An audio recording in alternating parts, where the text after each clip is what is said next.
नमस्कार दोस्तों, मैं नवी माधवन, कंपनी सेक्रेटरी, आपका इस वीडियो में स्वागत करता हूं। आज इस वीडियो के माध्यम से हम आपको बताएंगे कि आप अपना बिजनेस कैसे स्टार्ट कर सकते हैं। अपना बिजनेस स्टार्ट करते वक्त क्या क्या डॉक्यूमेंटेशन की आवश्यकता होती है और किन किन चीज़ों का आपको ध्यान रखना होता है।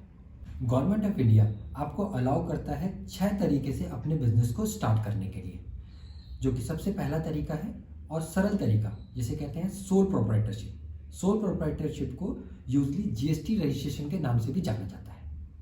दूसरा तरीका है ट्रेडिशनल पार्टनरशिप फर्म। मैंने इसको ट्रेडिशनल क्यों कहा है मैं अपनी वीडियो में आगे आपको एक्सप्लेन करूंगा।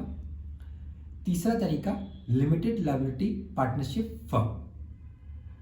चौथा तरीका जो कि आज के टाइम पे सबसे ज़्यादा यूज होता है, स्टार्टअप यूजली इसी एंटिटी को प्रेफर करते हैं अपने बिजनेस को स्टार्ट करने के लिए, जिसको कहते हैं प्राइवेट लिमिटेड कंपनी रजिस्ट्रेशन। पांचवा तरीके को कहते हैं 1% प्राइवेट लिमिटेड कंपनी। और सबसे लास्ट में जो एंटिटी बचती है उसे कहते हैं पब्लिक लिमिटेड कंपनी रजिस्ट्रेशन। हम आपको ये सारे एंटिटी के रजिस्ट्रेशन को डिटेल में एक्सप्लेन करेंगे। हम आपको ये भी बताएंगे कि इनके फायदे क्या हैं और नुकसान क्या है।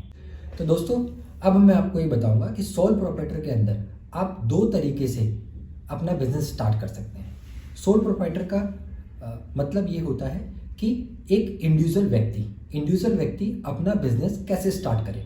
जैसे कि आपको पता होगा कि आप कुछ ट्रेडिंग करना चाहते हैं, कुछ फ्लिपकार्ट में सेल करना चाहते हैं, कुछ आप मीशो के साथ एसोसिएट होके कुछ अपना बिजनेस करना चाहते हैं।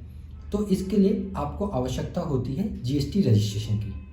जैसे कि आप अमेज़ॉन में कुछ भी अपना रजिस्ट्रेशन करने जाते हैं तो वहाँ आपसे वो जीएसटी रजिस्ट्रेशन मांगते हैं। तो जीएसटी रजिस्ट्रेशन लेने के लिए आपको किन किन डॉक्यूमेंटेशन की ज़रूरत पड़ती है आप देख सकते हैं मेरी लैपटॉप स्क्रीन पे कि आपको इन डॉक्यूमेंटेशन की ज़रूरत पड़ती है। मैं आपको एक एक करके एक्सप्लेन करता हूँ। सबसे पहले जो भी व्यक्ति अपना बिजनेस स्टार्ट कर रहा है उसको पैन कार्ड की आवश्यकता पड़ती है।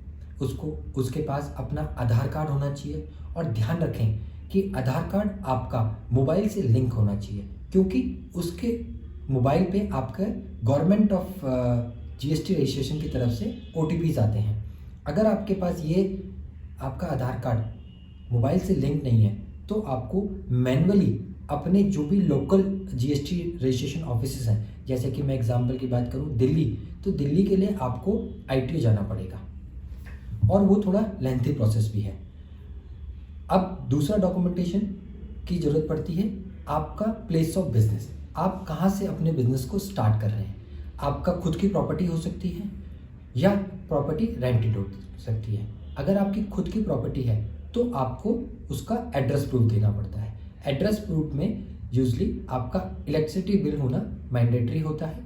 अगर आपके पास इलेक्ट्रिसिटी बिल नहीं है और प्रॉपर्टी रजिस्टर है तो उसकी रजिस्ट्री की कॉपी सबमिट करनी पड़ती है, फोटोकॉपी। कोई भी ओरिजिनल डॉक्यूमेंट इसमें नहीं जाता है, आपको कहीं शो नहीं करना पड़ता है। पर यह ध्यान रखें कि आपके जितने भी डॉक्यूमेंट्स होते हैं वो सेल्फ अटेस्टेड हो।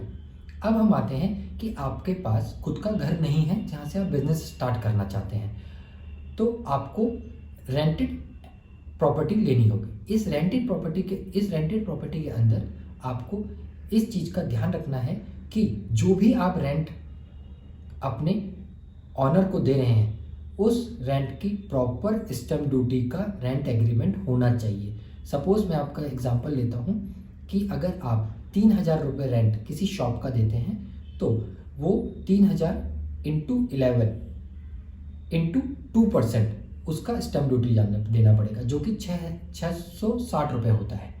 वो एग्रीमेंट आप ये सारे जब डॉक्यूमेंट आपके पास अरेंज हो जाते हैं फिर आप गवर्नमेंट जीएसटी रजिस्ट्रेशन की साइट में जाके आप इन डॉक्यूमेंटेशन और डिटेल्स को सबमिट कर लेते हैं। हालांकि जीएसटी रजिस्ट्रेशन का प्रोसेस सिंपल है, मगर कई जगह पे आपको एक प्रोफेशनल की हेल्प की ज़रूरत पड़ेगी। हालांकि हम अपनी एक सेपरेट वीडियो में आपको इसके बारे में भी एक्सप्लेन करेंगे कि आप किस तरीके से जीएसटी रजिस्ट्रेशन खुद कर सकते हैं। आप जब ये सारे डॉक्यूमेंटेशन सबमिट कर लेते हैं तो 2 से 4 दिन के अंदर जीएसटी डिपार्टमेंट अगर सारे डॉक्यूमेंट सही हैं तो वो आपको जीएसटी नंबर अलॉट कर देता है, जीएसटी नंबर अलॉट करने से पहले आपके पास एक एआरएन नंबर आता है। उस एआरएन के बाद आपको जब आप उससे लॉगिन करते हैं जीएसटी पोर्टल में, लॉगिन आईडी और पासवर्ड भी आपकी मेल आईडी पे ही आ जाता है, जो कि आप रजिस्ट्रेशन करते हुए सबमिट करते हैं। तो उसके बाद आपके पास जीएसटी रजिस्ट्रेशन आ जाता है। और ध्यान रखें कि जब जिस मंथ भी आपके पास जीएसटी रजिस्ट्रेशन आएगा, उस मंथ के अगली 20 तारीख तक आपको अपनी जीएसटी रजिस्ट्रेशन सबमिट करनी पड़ेगी। और अब सोल प्रोप्राइटर में जो दूसरा माध्यम है उसे कहते हैं ट्रेड लाइसेंस। ट्रेड लाइसेंस आपको कहाँ से मिलता है? ट्रेड लाइसेंस आपको अपनी लोकल जो भी म्युनिसिपल अथॉरिटी है, जहाँ पर आप अपना पानी का बिल, हाउस टैक्स जमा कराते हैं, वहाँ से आपको ये ट्रेड लाइसेंस मिलता है। ट्रेड लाइसेंस होता क्या है? ट्रेड लाइसेंस बेसिकली आपकी लोकल म्युनिसिपल कॉर्पोरेशन आपको अलाउ करती है कोई भी अपनी लोकल बाउंड्री के अंदर बिजनेस करने के लिए, और या वहाँ से बिजनेस करने के लिए। वहाँ से आप, ऐसा नहीं है कि उसी स्टेट में करना है, आप वहाँ से दूसरी स्टेट में भी अपना माल बेच सकते हैं। और इसके लिए डॉक्यूमेंटेशन की क्या ज़रूरत है? देखिए, डॉक्यूमेंटेशन पैन कार्ड, आधार कार्ड की आवश्यकता तो आपको हर एंटिटी में बिजनेस करते हुए की ज़रूरत पड़ेगी। पहला पैन कार्ड लगेगा, दूसरा आधार कार्ड लगेगा, तीसरा अगर आप रेंटेड हैं या ओन प्रॉपर्टी है। रेंटेड है तो रेंट एग्रीमेंट लगेगा, ओन प्रॉपर्टी है तो रजिस्ट्री के डॉक्यूमेंट लगेंगे, और लेटेस्ट जो आपने प्रॉपर्टी टैक्स सबमिट किया है।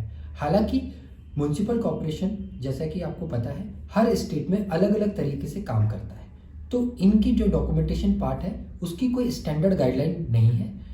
थोड़ा बहुत आपको डॉक्यूमेंटेशन और देने पड़ सकते हैं, जैसा कि म्युनिसिपल कॉर्पोरेशन की रिक्वायरमेंट होगी। तो इन दो तरीके से आप अपना व्यवसाय स्टार्ट कर सकते हैं और किसी भी बैंक में अपना करंट अकाउंट खुला सकते हैं।